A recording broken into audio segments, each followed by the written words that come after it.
तो एक काला साया उसके सामने से पास हो जाता है। ये सब देखकर आदि अपना कंबल ओढ़कर चुपचाप सो जाता है, लेकिन फिर से उसे ऐसा महसूस होता है कि उसके जस्ट सामने कोई खड़ा है और उसे घूर रहा है। आदि अपने कंबल के नीचे से सब कुछ देख रहा था। तभी वो काला साया एक चाकू निकालकर आदि पर जैसे ही वार करने वाला था कि आदि चिल्लाते हुए उठ जाता है और सेम टाइम पर उसका कजन भी चिल्लाते हुए उठ गया था। तभी उन दोनों की नजर सामने की ओर जाती है तो देखते हैं कि उनके दो कजन जो बाजू वाले रूम में सो रहे थे वो उनके सामने खड़े हैं और उनसे पूछ रहे हैं कि क्या हुआ, ऐसे क्यों चिल्ला रहे हो। तो आदि उनसे कहता है कि कुछ नहीं, कल बताता हूँ, अभी जाकर सो जाओ। तो वो दोनों वहाँ से चले जाते हैं। अब आदि और उसका कजन ही रूम में थे। तो आदि उससे पूछता है कि क्या हुआ भाई, तू चिल्लाया क्यों। तो उसने कहा कि मैंने ऐसा ऐसा कुछ देखा। मतलब जो सपना आदि ने देखा था वही सपना उस कजन ने भी देखा था। दोनों सोच में पड़ गए थे कि ये सब हमारे साथ क्या हो रहा है। तभी उनको एक और झटका लगता है कि वो जो दो कजन थे जो बाजू वाले रूम में थे वो दोनों अंदर कैसे आए, क्योंकि हमने तो दरवाजा अंदर से बंद किया था।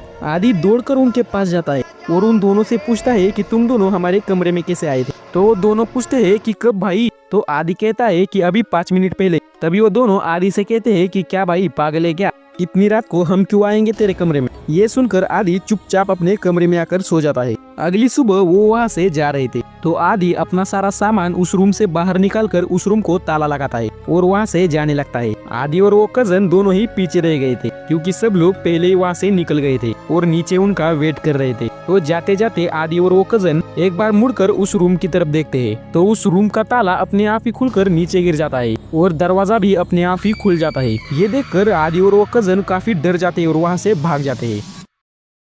अभी भी कई सारे लोग कहते हैं कि जो 13 नंबर होता है वो निगेटिव चीजों को ज्यादा अट्रैक्टिव करता है। इसी वजह से ज्यादातर होटल में 13 नंबर की रूम ही नहीं होती। एनीवेज, अगर आप लोग भी होटल में जाते हैं तो रूम नंबर जरूर देख लेना, नहीं तो पता ही ना क्या होगा।